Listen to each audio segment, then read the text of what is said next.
Hi students, today I am going to discuss about Joule-Thomson coefficient, that is mu Jt. This topic is from the thermodynamics. Before studying this video, we have to study about the Joule-Thomson expansion. It is discussed in the previous video. Okay. Then,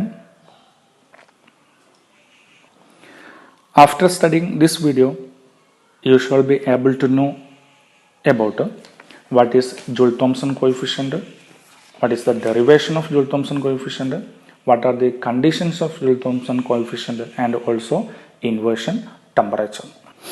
Joule and Thomson found that when a gas expands adiabatically through a porous partition depends upon the initial temperature and pressure of the gas, as the enthalpy remain constant during the expansion.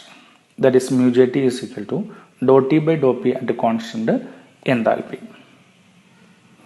The definition of the Joule-Thomson coefficient is, it is defined as the change in temperature in degree, that is dou T, produced by decrease in pressure, that is dou P. ഇവിടെ ഡോ P എന്ത് ചെയ്യണം, decrease ചെയ്യണം. അതുകൊണ്ടാണ് ഞാൻ ബ്രാക്കറ്റിൽ -dp എന്ന് കൊടുത്തത്. Joule-Thomson എക്സ്പാൻഷൻ്റെ joule-Thomson എക്സ്പെരിമെൻറ്റിലുള്ള വളരെ ഇമ്പോർട്ടൻ്റ് ആയ കണ്ടീഷനാണ്. അവിടെ പ്രഷർ എന്ത് ചെയ്യണം, കുറയണം. ഹൈ പ്രഷർ റീജിയൻ നിന്ന് ലോ പ്രഷർ റീജിയനിലേക്കാണ് എന്ത് ചെയ്യേണ്ടത്, എക്സ്പാൻഷൻ നടക്കേണ്ടത്. അപ്പോൾ അതിൻ്റെ സൈൻ എന്തായിരിക്കും, നെഗറ്റീവ് ആയിരിക്കും. When the gas expand under condition of constant enthalpy, അത് നമ്മൾ നേരത്തെ പ്രൂവ് ചെയ്തിട്ടുണ്ട്, കഴിഞ്ഞ വീഡിയോയിൽ പ്രൂവ് ചെയ്തിട്ടുണ്ട്. Joule Thomson expansion is an isenthalpic process, that means enthalpy remain constant. Once more, Joule-Thomson coefficient is defined as the change in temperature in degree produced by decrease in pressure when the gas expands under the condition of constant enthalpy. It is represented by the letter mu Jt, that is equal to dou T by dou P at constant enthalpy.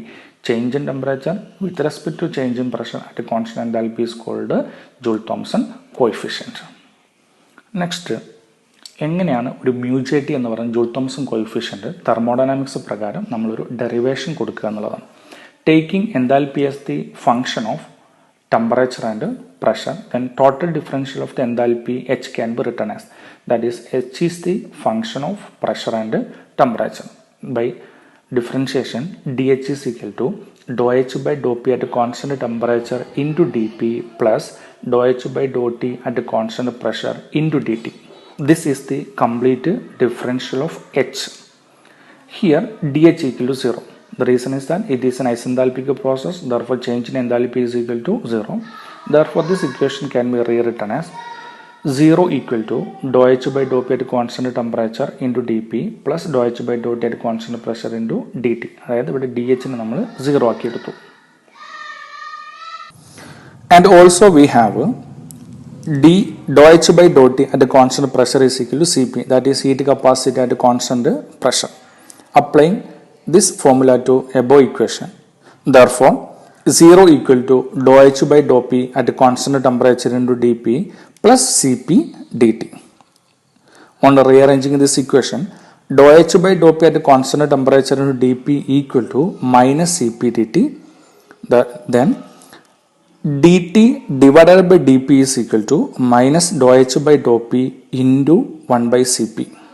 Okay, അതായത് ഈ D പിയെ ഈ സെറ്റിലേക്ക് കൊണ്ടുപോകാം. അങ്ങനെ എന്ത് വരും, D T by D P, then minus 1 by Cp into dou H by dou P at constant temperature, or dou T by dou P at constant enthalpy is equal to, അതായത് ഇതിനെ നമ്മൾ ഐസെൻതാൽപ്പിക് പ്രോസസ്സിലേക്ക് മാറ്റുക. Do T by Dr P at constant enthalpy is equal to minus of do H by Dr P at constant temperature into 1 by Cp. That is here do T by Dr P at constant enthalpy is known as Joule Thomson coefficient by definition, that is called mu Jt. That is mu Jt is equal to minus of do H by Dr P into 1 by Cp. ഇതാണ് Joule Thomson കോയിഫിഷ്യന്റിന്റെ mathematical equation എന്ന് പറയുന്നത്. Okay, അടുത്തതായിട്ട് ഒരു joule-Thomson കോയിഫിഷ്യന്റിന്റെ conditions ഏതൊക്കെയാണെന്ന് നമുക്ക് നോക്കാം. Number 1, അതായത് ഈ mu Jt നമ്മൾ കണ്ടുപിടിക്കുന്ന സമയത്ത് ചില സമയത്ത് പോസിറ്റീവ് വാല്യൂ കിട്ടും, ചില സമയത്ത് നെഗറ്റീവ് കിട്ടും, ചിലപ്പോൾ 0 കിട്ടും. അപ്പോൾ ഓരോന്നിനും അതിൻ്റെതായ സിഗ്നിഫിക്കൻസ് ഉണ്ട്. The condition number 1 is mu Jt equal to positive. The gas cools on expansion. അതായത് മ്യൂജേറ്റീൻ്റെ വാല്യൂ പോസിറ്റീവ് ആണെങ്കിൽ ആ ഗ്യാസിന് കൂളിംഗ് ആണ് സംഭവിക്കുക. അതിന് റീസൺ ബൈ ഡെഫിനിഷൻ നമുക്കറിയാം, ഡി പി എന്ന് പറയുന്നത് നെഗറ്റീവ് ആയിരിക്കും, ഡി ടി എന്ന് പറയുന്നതും എന്തായിരിക്കും, നെഗറ്റീവ് ആയിരിക്കും. ഡി പി നെഗറ്റീവ് ആവുന്നത് ഡെഫിനിഷൻ പ്രകാരം എക്സ്പാൻഷൻ നടക്കുന്ന പ്രഷർ കുറയും. ഡി ടി എന്ന് പറയുന്നത് കൂളിംഗ് നടക്കുകയാണെങ്കിൽ ടെമ്പറേച്ചർ കുറയും. അതുകൊണ്ടാണ് ഡോ ടി എന്ന് പറയുന്നത് എന്തായിട്ട് വരുന്നത്, നെഗറ്റീവ്. മ്യൂ എന്ന് പറയുന്നതിൻ്റെ ഡെഫിനിഷൻ എന്ന് പറഞ്ഞാൽ do T divided by Dr P at constant enthalpy ആണല്ലോ. അപ്പോൾ ഡോ പി നെഗറ്റീവ്, ഡോ ടിയും നെഗറ്റീവ്. അപ്പോൾ നെഗറ്റീവിന് നെഗറ്റീവ് എന്തായിട്ട് വരും, പോസിറ്റീവായിട്ട് വരും. അങ്ങനെയാണെങ്കിൽ മ്യൂജേറ്റി പോസിറ്റീവ് ആയിരിക്കും ഏത് അവസരത്തിൽ, കൂളിംഗ് എന്ന് പറയുന്നത്. Second condition is mu JT equal to negative, the gas warms on expansion. അതായത് മ്യൂജേറ്റിൻ്റെ വാല്യൂ നെഗറ്റീവ് ആണെങ്കിൽ അവിടെ വാമിംഗ് ആണ് നടക്കുക.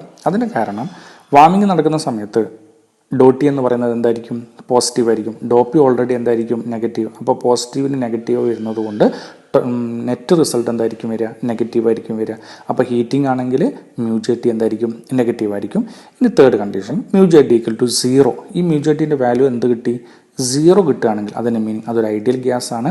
ഐഡിയൽ ഗ്യാസിൻ്റെ കേസിൽ ടെമ്പറേച്ചറിൽ എന്തുണ്ടാവില്ല, ചേഞ്ച് ഉണ്ടാവില്ല. അതുകൊണ്ട് for ideal gas mu JT equal to 0. അത് നമ്മൾ നേരത്തെ എക്സ്പ്ലെയിൻ ചെയ്തിട്ടുണ്ട്. For an ideal gas mu JT equal to 0.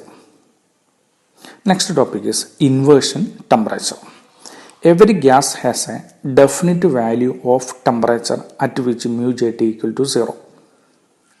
ഓരോ ഗ്യാസിനും ഒരു പ്രത്യേക ടെമ്പറേച്ചറിൽ മ്യൂജേറ്റി എന്ന് പറയുന്നത് 0 ആവും. This temperature is called inversion temperature. Every gas has a definite value of temperature at which mu JT equal to 0. ഒരു പ്രത്യേക ടെമ്പറേച്ചറിൽ എല്ലാ ഗ്യാസുകളുടെയും മ്യൂജേറ്റി വാല്യൂ എന്തായിരിക്കും, 0 ആയിരിക്കും. ആ വാല്യൂവിനാണ് നമ്മൾ എന്ത് പേര് വിളിക്കുക, inversion temperature. At inversion temperature the gas show neither cooling or heating effect. Below this inversion temperature mu is positive. Above this inversion temperature mu is negative. For most of the gases inversion temperature is near to room temperature. That is, inversion temperature is very high. Thus these get cooled at a room temperature when the expansion occur. അതായത് ഈ ഗ്യാസുകൾക്ക് room ടെമ്പറേച്ചറിൽ expansion നടക്കുന്ന സമയത്ത് എന്തായിട്ട് വരും, cooling effect ആണ് കാണിക്കുക. For hydrogen and helium the inversion temperature is negative. പക്ഷേ ഹൈഡ്രജൻ്റെ കേസിലും ഹീലിയത്തിൻ്റെ കേസിലും, അതായത് നോബിൾ ഗ്യാസിൻ്റെ കേസിലും ഇൻവേർഷൻ ടെമ്പറേച്ചർ എന്ന് പറയുന്നത് നെഗറ്റീവ് ആയിരിക്കും. അതുകൊണ്ട് അവർക്ക് ഹീറ്റിംഗ് എഫക്റ്റ് ആണ് കാണിക്കുക, കൂളിംഗ് എഫക്റ്റ് അല്ല കാണിക്കുക. Thus these get warmed on expansion. The inversion temperature of hydrogen is -48 degrees Celsius while that of helium is -242 degrees Celsius. This is all about Joule-Thomson coefficient, derivation of Joule-Thomson coefficient and inversion temperature. Okay, thank you.